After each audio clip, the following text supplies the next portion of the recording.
उसको मतलब वही विषय आ रहा है यहाँ पर, अभी मैं जो आगे बोलने वाला हूँ। गुरुदेव सिंह ने ये कहा है यहाँ पर। हाँ, अब बताओ क्या प्रश्न था? हो गया।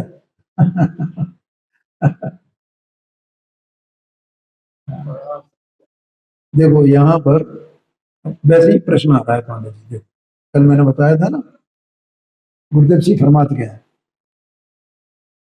अब जो मैंने बोला उससे मिलान कर लेना। ज्ञान को अंतरोन्मुख करके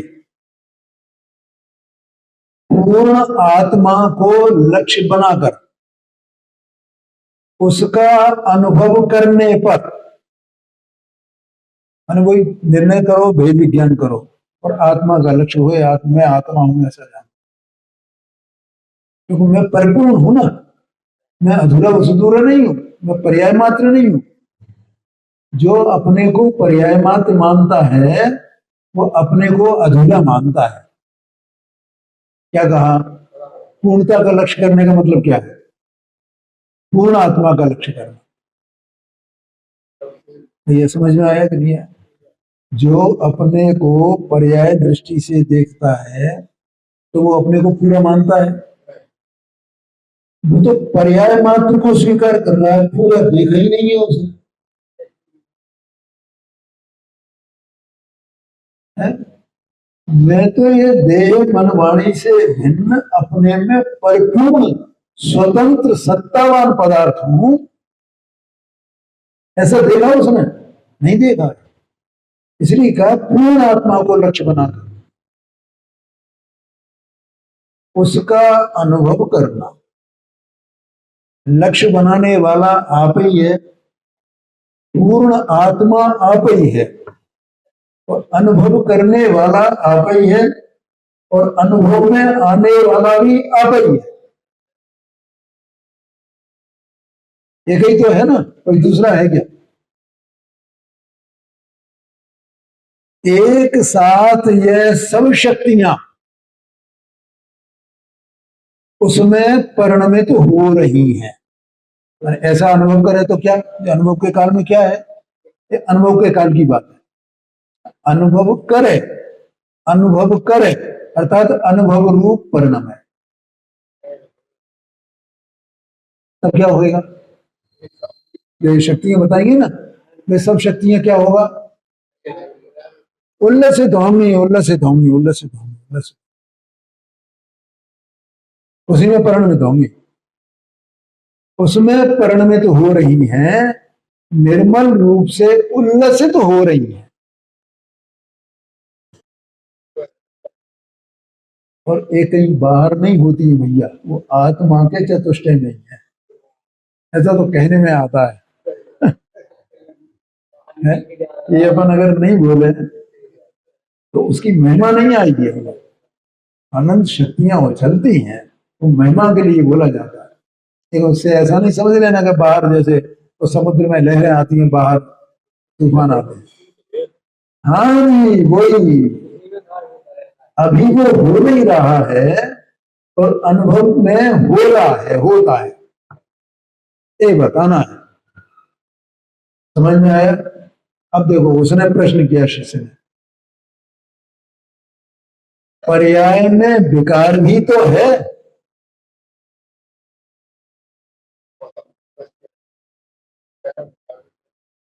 मैंने कोई बोला तो प्रश्न आने वाला। इसका मतलब इसकी दृष्टि कहाँ है?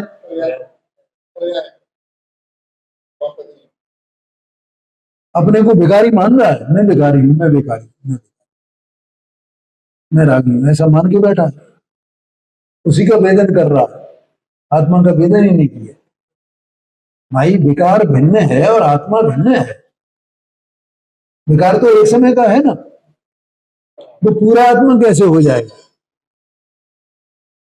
पर्याय दृष्टि माने एक समय की, पर्याय तो एक समय की होती है ना, तो एक समय की पर्याय वाला अपने को मानना, ये पर्याय दृष्टि है। तो मैं अपने में पूरा हूं कि एक समय की पर्याय, पर्याय वाला हूं, एक समय की पर्याय वाला। एक पॉइंट समझ में आ रहा है कि नहीं? ये जैसे ये जीव है, इसकी पर्याय है, तो इसकी अवस्था में समय समय करके विकल्प राग हो रहा है, इसी का नाम तो विकार है ना। अब ये क्या कर रहा है कि ये उस एक तो उस राग एक समय की पर्याय है, संपूर्ण आत्मा उससे विकारी नहीं होता है। संपूर्ण माने उत्पाद ध्रुवोत्तम सत्य सब पूरा आत्मा है ना, तो उसके ध्रुवता में भी, उसके अनंत गुणों में भी विकार हो जाए, उसकी पर्याय में भी विकार हो जाए, ऐसा हो गया है क्या?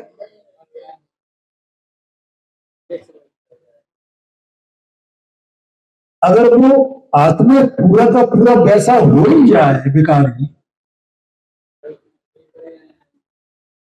तो फिर वो उसमें से विकार निकलेगा कैसे? जैसे आत्मा पूरा का पूरा ज्ञान स्वरूप है, तो ज्ञान निकल जाएगा आत्मा में से, निकल जाएगा। क्यों? क्यों? वो तो द्रव्य में, गुण में, पर्याय में, सब में ज्ञान ही ज्ञान है। अब जैसे सब में ज्ञान ही ज्ञान है, सब ज्ञान में ही है, ऐसे ही अगर राग सब पूरे आत्मा में हो जाए, द्रव्य में भी राग, गुण में भी राग और पर्याय में भी राग, ये तीनों में हो जाए, तो फिर क्या होगा? फिर वो निकलेगा।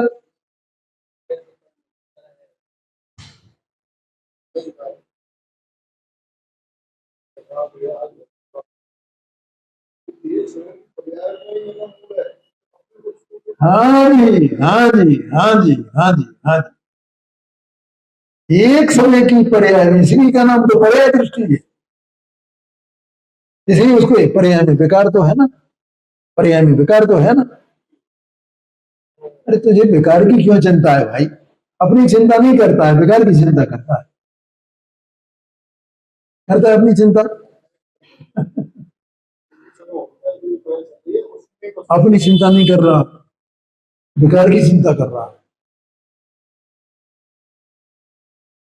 समय सार जी शास्त्र में दो जो मोक्ष अधिकार है ना, उसमें सबसे पहले क्या कहा आचार्य ने कि बंध की चिंता करना और मोक्ष की भी चिंता करना, इससे मोक्ष होने वाला नहीं,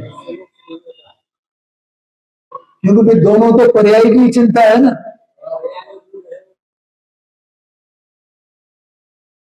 स्वभाव की चिंता है ही नहीं, आत्मा की चिंता है ही नहीं, ज्ञान की चिंता नहीं है। मैं ज्ञान स्वरूप हूं, मैं चेतना स्वरूप हूं, मैं आत्मा हूं, मैं परम हूं, मैं निरालंब हूं, मैं अकेला हूं, पद से मेरे कोई संबंध है ही नहीं, मेरा राग मेरा स्वरूप ही नहीं है, ऐसी चिंता ही नहीं है। बोलो समझ में आया कि नहीं है? एक समय मन पर्याय दृष्टि माने एक समय की पर्याय में एकत्व बुद्धि, बस उतना ही अपने को मानना जाना।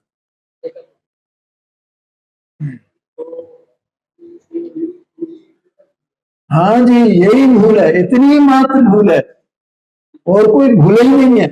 और जितनी भूलें हैं वो सब इसी के विस्तार हैं, इसी के भेद हैं। बोलो, मुझे इससे लाभ है, शुभ भाव से लाभ है, शुभ भाव से मुझे हानि है, ये सब ये इस प्रकार की बात है। और मुझे ये करना है, मैं इनका करता हूँ, और मैं ये पाप क्रिया छोड़ दूं और मैं पुण्य क्रिया करूं, इससे मुझे लाभ होगा, ये सब उसके विस्तार है।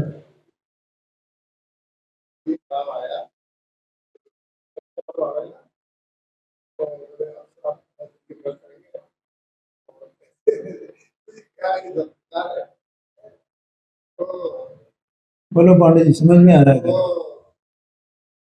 अब उसका उत्तर देते हैं गुरुदेव जी। बेकार है वह वास्तव में शक्ति का परिणमन नहीं है। देखो, अभी मैंने दो चीजें बताई ना आपको, ज्ञान और विकार, वो दोनों साथ साथ रह सकते हैं नहीं रह सकते? एक दिन और बताया था मैं, 110 नंबर का कलश है समाचार जी शास्त्र में, पुण्य पाप अधिकार में, क्योंकि शक्ति का परिणमन वास्तव में उसी को कहते हैं जो शक्ति के साथ अभेद होकर निर्मल रूप परिणत हो।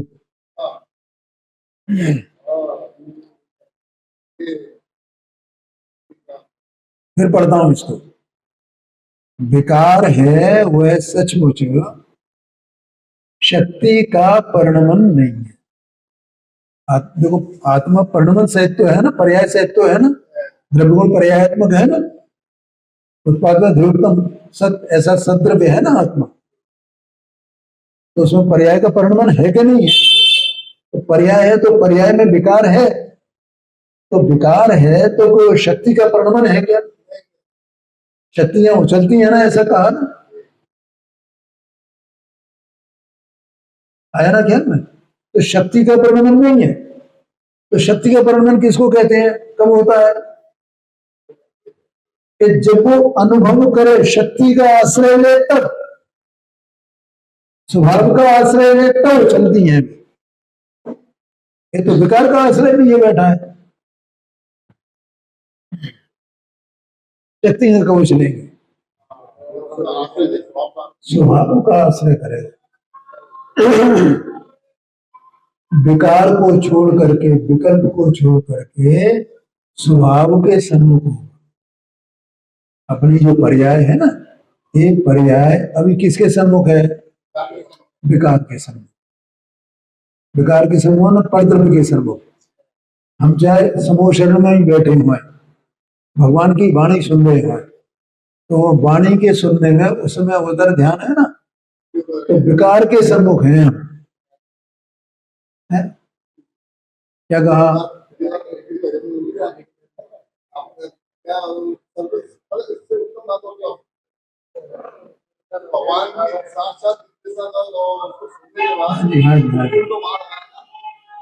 क्या कहा? उपयोग कहाँ लगा? भगवान की वाणी सुनने में। तो वो भगवान की वाणी सुनने का जो विकल्प चल रहा है, वो विकल्प ही तो विकार है ना। तो ये विकार के सन्मुख है, माने भगवान की वाणी के सन्मुख है उपयोग, ऐसा कहना वो असद्भुत व्यवहारने का कथन है। और विकार के सम्मुख है ऐसा कहना ये सद्भुत व्यवहारने का कथन है, अशुद्ध सद्भुत व्यवहारने।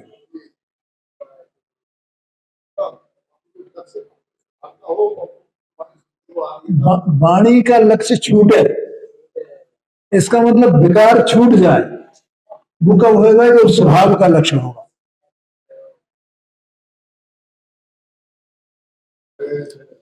उस समय विकार नहीं रहा, फिर वो शक्ति परिणमित होगी, वो शक्ति का परिणाम है, फिर वो विकार नहीं है।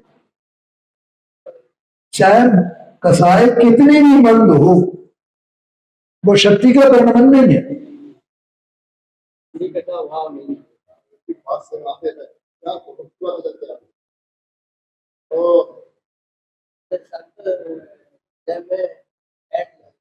हाँ जी, हाँ हाँ जी, हाँ जी। हृदय में बैठे तक कब कहे जाए? स्वभाव के सन्मुख हो तो वो बैठ गए हृदय में।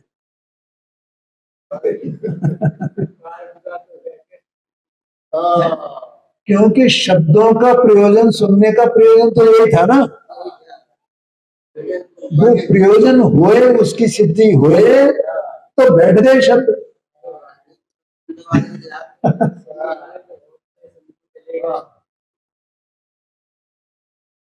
तो ये कबीर भाई समझ में आ रहा है ना? क्योंकि शक्ति का परिणमन वास्तव में उसी को कहते हैं जो शक्ति के साथ अभेद होकर निर्मल रूप परिणमित हो। अभी अज्ञानी जीव किसके साथ में इसका परिणमन चल रहा है? अभेद होकर के राग के साथ में, जो कर्मोदयजन्य विकार है ना, उस विकार के साथ में अभेद होकर के इसका परिणमन चल रहा है।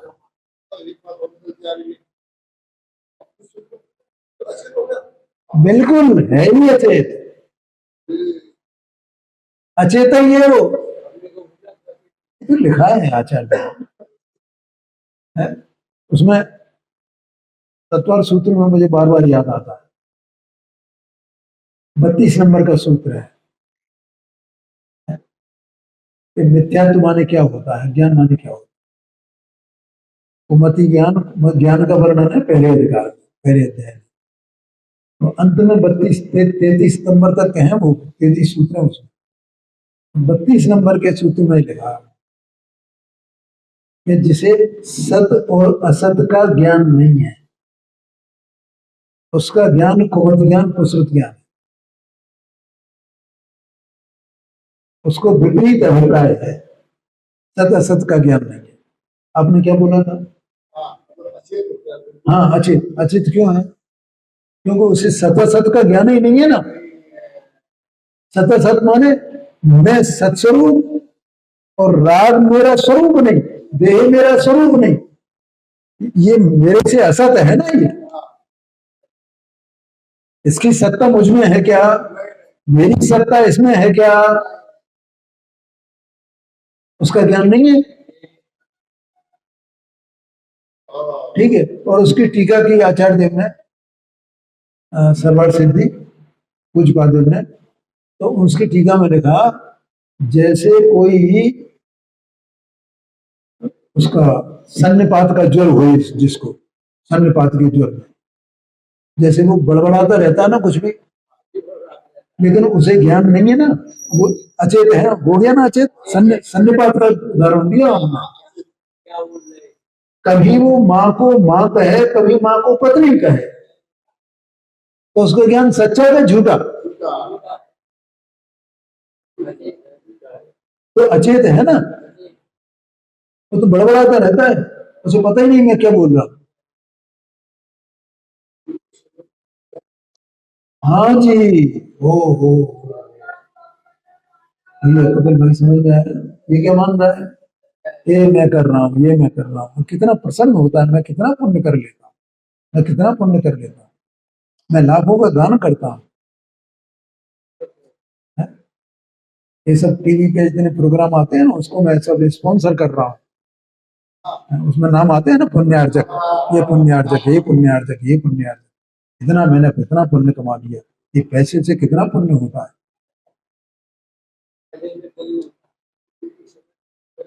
ओ, क्या क्या कर रहा है भैया वो? अचेत है कि चेतन है? सब दूर ये स्थिति है, अपनी भी वैसी स्थिति है सबकी। देखो आगे कहते हैं, जो शक्ति का आश्रय छोड़कर पर के आश्रय से विकार रूप परिणमित हो, उसे वास्तव में शक्ति का परिणमन नहीं कहते। ठीक है।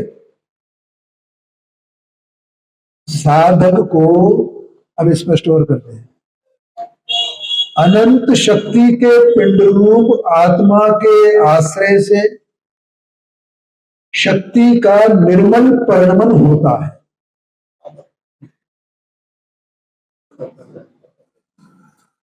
और किंचित अशुद्धता है, वह शुद्ध द्रव्य की दृष्टि में अभूतार्थ है, गौण है।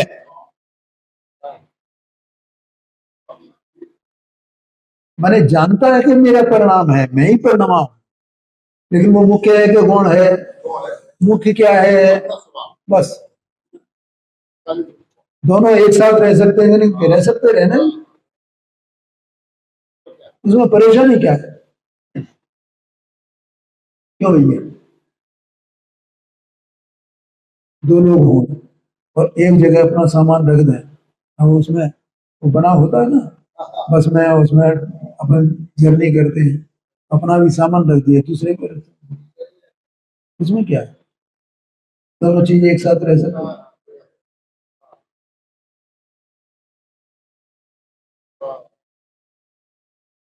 इसलिए उसका विकार का अभाव ही माना है। देखो दोनों बातें आ गई इसमें। ये भी अपन ने चर्चा इसमें कर ली कि पर्याय दृष्टि होने पर एकांतता पर्याय वो विकार ही है, और जीव भिखारी जीव कैसा मानता है, ज्ञानी जीव कैसा मानता है। ठीक है। और जो साधक अवस्था होती है तो उसको शुद्धता भी है और अशुद्धता भी है। ठीक है। अब